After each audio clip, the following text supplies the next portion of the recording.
बुद्धि का चमत्कार। आज से कई 100 साल पूर्व की बात है। एक गांव में राम सिंह नामक एक किसान अपनी पत्नी व बच्चे के साथ रहता था।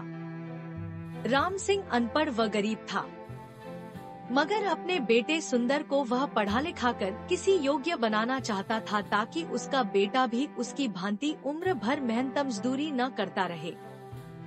अपने पुत्र से उसे बड़ी आशाएं थी। लाखों सपने उसने अपने पुत्र को लेकर संजो डाले थे। वही उसके बुढ़ापे की लाठी था। उसका बेटा सुंदर भी काफी बुद्धिमान था।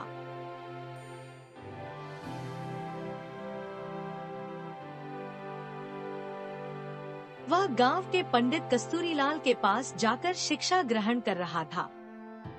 उसने भी अपने मन में यही सोचा हुआ था कि वह भी पढ़ लिख कर बड़ा आदमी बनेगा और अपने माँ बाप के कदमों में दुनिया भर की सारी खुशियाँ और सारे सुख लाकर डाल देगा। इंसान यदि किसी लक्ष्य को निर्धारित कर ले और सच्चे मन से उसे पाने का प्रयास करे तो वह उसमें सफलता प्राप्त कर ही लेता है। ऐसा ही सुंदर के साथ भी हुआ। वह अपनी कक्षा में अच्छे नंबरों से उत्तीर्ण हुआ। सारे गांव में उसकी खूब वाहवाही हुई। अपने बेटे की इस सफलता पर राम सिंह का मस्तक भी गर्व से ऊंचा हो उठा। एक रात राम सिंह ने अपनी पत्नी से कहा, सुंदर की माँ, मेरे मन में सुंदर को लेकर काफी दिनों से एक विचार उठा रहा है। कहो जी। राम सिंह की पत्नी ने कहा, ऐसी क्या बात है? क्या सुंदर की शादी ब्याह का विचार बनाया है? अरे भगवान, शादी ब्याह तो समय आने पर हम उसका करेंगे ही, मगर अभी उसे अपने पैरों पर तो खड़ा होने दे। मेरा तो यह विचार है कि क्यों न हम उसे शहर भेज दें, ताकि वहाँ जाकर कोई अच्छा सा काम धंधा सीख कर कुछ बनकर दिखाए। यहाँ गांव में तो बस मेहनत मजदूरी का ही धंधा है। पढ़ने लिखने के बाद भी यदि उसे यही धंधा करना है तो पढ़ाई लिखाई का लाभ ही क्या है? हमारा तो अपना कोई खेत भी नहीं है जिसमें मेहनत करके वह कोई तरक्की कर सके। मगर सुंदर के बापू, सुंदर ने तो आज तक शहर देखा ही नहीं है। हम किसके भरोसे उसे शहर भेज दें? सुंदर की माँ कमला ने कहा, माना कि हमारा सुंदर समझदार और सूझबूझ वाला है और शहर में वह कोई अच्छा सा काम धंधा तलाश भी लेगा, मगर शहर में टिकने का कोई ठिकाना भी तो चाहिए। सुनो सुंदर की माँ, शहर में मेरा एक मित्र है। हालांकि हम दोनों वर्षों से एक दूसरे से नहीं मिले, मगर फिर भी मुझे उम्मीद है कि यदि मैं सुंदर को उसका पता ठिकाना समझाकर भेजूं तो वह अवश्य ही उसे शरण देगा और रोजी रोजगार ढूंढने में वह सुंदर की सहायता भी करेगा। बात तो आपकी ठीक है सुंदर के बापू, लेकिन मेरा मन नहीं मान रहा कि मैं अपने लाल को अपनी आंखों से दूर करूं। ऐसा तुम अपनी ममता के हाथों मजबूर होकर कह रही हो, मगर दिल से तो तुम भी यही चाहती हो कि हमारा बेटा तरक्की करे। इसलिए दिल को मजबूत बनाओ। सुंदर शहर जाकर कुछ बन गया तो हमारा बुढ़ापा भी सुख से गुजरेगा। और इस प्रकार राम सिंह ने अपनी पत्नी को समझा बुझाकर सुंदर को शहर भेजने के लिए राजी कर लिया। उसी शाम सुंदर जब अपने यार दोस्तों के साथ खेलकूद कर घर वापस आया तो राम सिंह ने बड़े प्यार से अपने पास बैठाया और अपने मन की बात बता दी। सुंदर यह जानकर बहुत खुश हुआ कि उसका बापू उसे शहर भेजना चाहता है। वास्तव में सुंदर भी यही चाहता था कि वह किसी प्रकार शहर चला जाए और वहाँ कोई ऐसा काम धंधा करे जिससे उसका परिवार सदा के लिए गरीबी से छुटकारा पाकर सुख भोगे। अतः पिता का प्रस्ताव पाकर वह बड़ा खुश हुआ और बोला, पिताजी, चाहता तो मैं भी यही था कि पढ़ लिख कर शहर जाऊं और अच्छी सी नौकरी करके घर की कमाई में आपका हाथ बटाऊं, मगर कहीं आप मुझे शहर भेजने से इनकार न कर दे। यही सोचकर मैंने आपसे अपने मन की बात नहीं कही।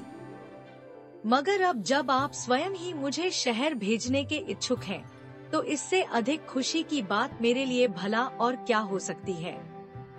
मैं अवश्य ही शहर जाऊंगा। और प्रकार दूसरे ही दिन राम सिंह ने उसे दीन दुनिया की ऊंच नीच समझाई और अपने मित्र का पता देकर शहर के लिए विदा कर दिया। सुंदर काफी सूझबूझ वाला समझदार युवक था। अपने माता पिता के दुख दर्द को वह भली भांति समझता था। वह यह भी जानता था कि गांव में रहकर तो उसका भविष्य अंधकार में ही डूबा रहेगा, जबकि उसकी इच्छा बड़ा आदमी बनकर अपने माता पिता को भरपूर सुख देना था। आता खुशी खुशी वह शहर के लिए रवाना हो गया। शहर आकर सुंदर की आंखें चुंधिया गईं। खूब भीड़ भड़का, सजी संवरी दुकानें, तागेनिक्कों का आवागम। खैर, आश्चर्य से वह सब देखता सुंदर अपने पिता के कथित दोस्त से मिलने चल दिया। लेकिन जब वह पता के बताए स्थान पर पहुंचा तो पता चला कि उसके पिता का दोस्त रामचंद्र तो न जाने कब का मरखप गया और अब तो उसके परिवार का भी कोई अतापता नहीं था। यह जानकर सुंदर बहुत निराश हुआ और सोचने लगा कि अब क्या होगा। आशा निराशा तो जीवन में चलती ही रहती है, लेकिन सुंदर उन युवकों में से नहीं था जो हताश होकर बैठ जाते हैं। उसमें हिम्मत और आत्मविश्वास कूट कूट कर भरा था। उसने अपने आप को दिलासा दिया और बोला, बेटे सुंदर, निराश होने से कुछ नहीं होगा। अब शहर आ ही गए हैं तो कुछ करके ही लौटेंगे। माँ और बापू ने मुझसे बड़ी उम्मीदें लगा रखी हैं। मैं ही उनके बुढ़ापे की लाठी हूँ। अब शहर आ ही गया हूँ तो कुछ बनकर ही लौटूंगा। तुझे याद नहीं, गांव में मास्टर जी कहा करते थे, हिम्मत मर्दा मत दे खुदा। यानी जो लोग हिम्मत करते हैं उनकी मदद खुद भगवान करते हैं। अपने आप को इसी प्रकार हौसला बंधाता हुआ सुंदर पूछता पूछता एक सराय में आकर ठहर गया। उसने स्नान आदि से निवृत्त होकर थोड़ा आराम किया, फिर किसी नौकरी की तलाश में निकल पड़ा। वह जहाँ भी नौकरी मांगने जाता, दुकानदार उसके बातचीत करने के ढंग और उसकी सूझबूझ से प्रभावित तो होता, किंतु कोई जान पहचान न होने के कारण उसे नौकरी नहीं मिल पाती थी। इसी प्रकार कई दिन गुजर गए। सुंदर गांव से अपने साथ जो रुपया पैसा लेकर आया था वह भी लगभग समाप्त होने को था। अब तो सचमुच सुंदर को चिंताओं ने आ घेरा। वह सोचने लगा कि काश शहर में उसकी कोई जानकारी होती तो अवश्य ही उसे कोई नौकरी मिल जाती। एक दिन की बात है, सुंदर थक-हार कर एक पेड़ के नीचे बैठा मौजूदा स्थिति के विषय में सोच रहा था। उससे कुछ ही दूरी पर राज कर्मचारी पेड़ की ठंडी छाव में बैठे गपशप कर रहे थे। अनमनासा सुंदर उनकी बातें सुनने लगा।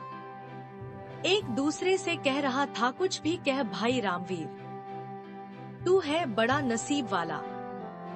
हम दोनों साथ साथ ही राज दरबार की सेवा में आए थे, मगर तू तरक्की करके राजाजी का खजांची बन गया और मैं रहा सिपाही का सिपाही। इसे कहते हैं तकदीर। तकदीर भी उन्हीं का साथ देती है गंगाराम, जो सूझबूझ और हिम्मत से काम लेते हैं।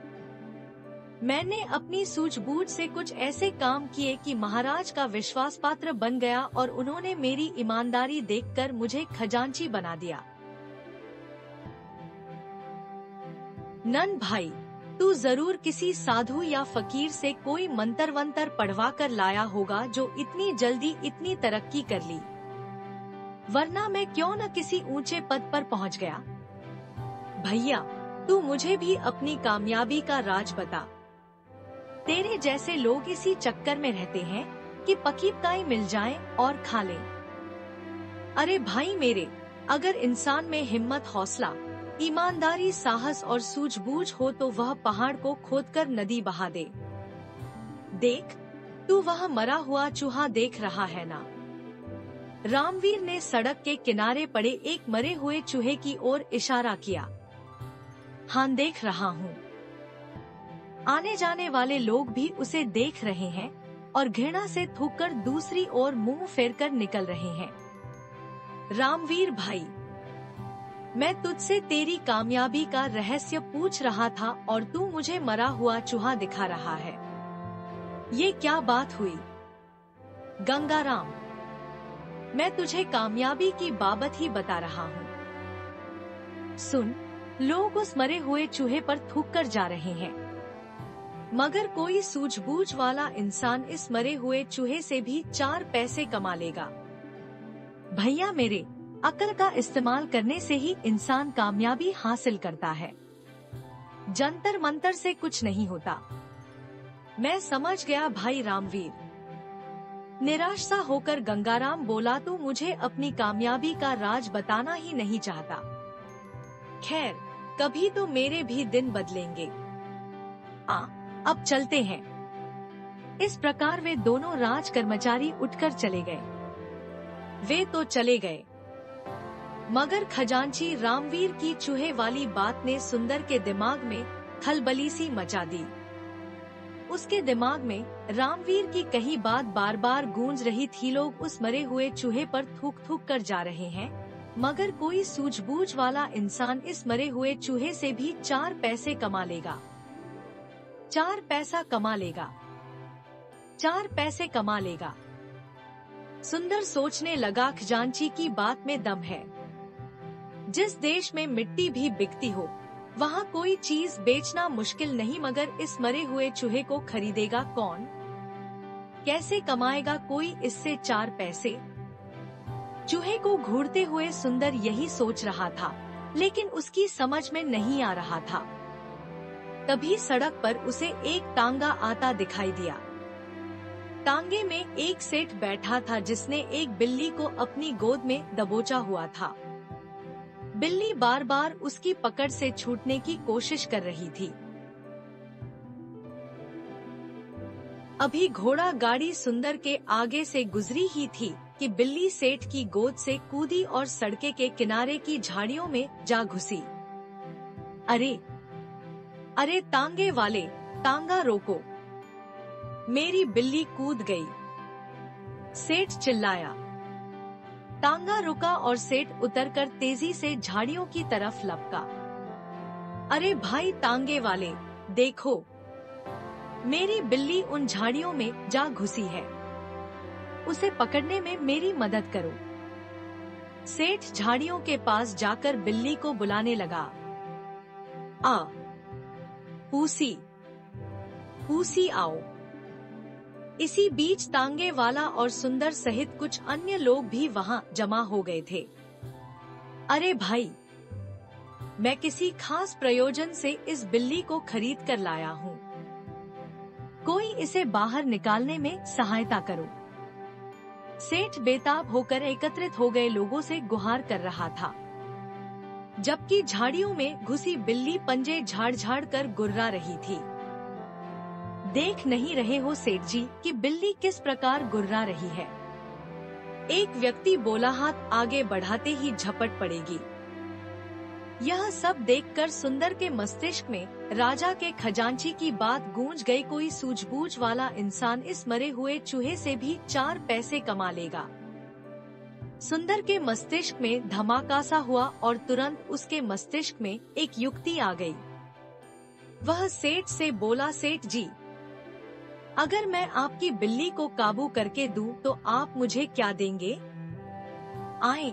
सेठ जी ने तुरंत सुंदर की ओर देखा और बोला, भाई, तू मेरी बिल्ली को काबू करके देगा तो मैं तुझे चांदी का एक सिक्का दूंगा। चांदी का सिक्का। सुंदर के मुंह में पानी भर आया। ठीक है, आप यहीं रुकिए, मैं अभी आपकी बिल्ली काबू करके आपको देता हूँ।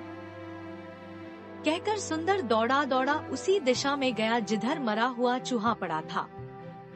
वाह बेटा सुंदर, बन गया काम। उस खजांची ने ठीक ही कहा था कि यदि सूझबूझ से काम लिया जाए तो इस मरे हुए चूहे से भी 4 पैसे कमाए जा सकते हैं। सुंदर ने मन ही मन खुश होते हुए एक रस्सी तलाश की और चूह की गर्दन में फंदा डालकर झाड़ियों की ओर चल दिया। हटो हटो, सब पीछे हटो। भीड़ को एक और हटाता हुआ सुंदर बोला, बिल्ली अभी बाहर आती है। अरे मरा हुआ चूहा तो वहाँ पड़ा था, किसी ने कहा। दूसरा बोला, भई वाह, इस लड़के ने तो मौके का फायदा उठाकर एक सिक्का कमा लिया। इसे कहते हैं बुद्धि का करिश्मा। यह लड़का अवश्य ही एक दिन बड़ा आदमी बनेगा।